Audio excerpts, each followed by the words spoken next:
जय गुरु जी, शुक्राना गुरु जी। हमारे प्यारे से गुरुपा चरण स्पर्श आपको अनंत कोटि शुक्राना। आज गुरुवार का दिन था तो साईं बाबा की मुझे एकदम से याद आई और उनका भजन याद आया तो मैं वो गाने लगी। और उसी समय मेरे मन में ये भी विचार चल रहा था कि गुरु जी क्या सोच रहे होंगे।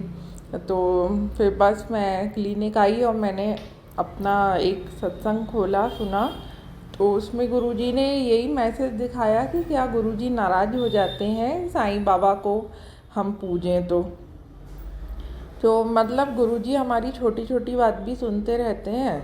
इसीलिए हमें जब भी हम मन में कोई अरदास करते हैं तो सुनकर पूरी कर देते।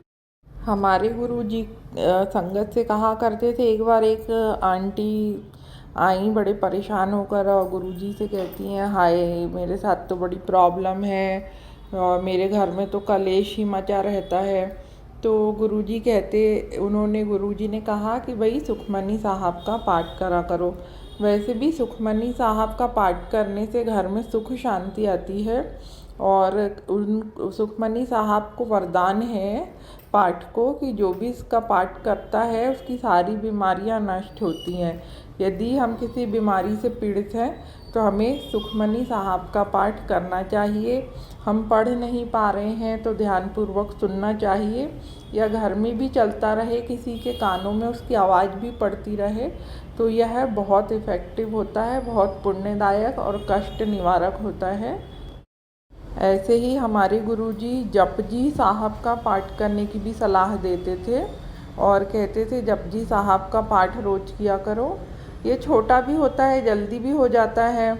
और सुखमनी साहब का पाठ तो थोड़ा लंबा होता है पर बहुत ही अच्छा होता है।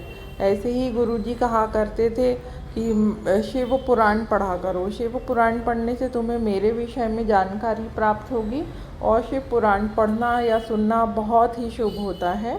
और यदि ज़्यादा लंबा पाठ नहीं कर पा रहे हैं तो एक पेज भी यदि हम शिव महापुराण का रोज़ पढ़ते हैं तो बहुत अच्छी बात होती है। ऐसे तो गुरुजी ने मंत्र जाप की भी विशेष महिमा कही है और कहा है कि इससे ऊंचा पाठ कोई भी नहीं है। और ओम नमः शिवाय, शिवजी सदा सहाय, ये मंत्र सबसे ऊंचा बताया है गुरुजी ने और कहते थे इसमें जो शिव हैं वो मैं हूँ। शुक्राना गुरुजी, अनंतम शुक्राना।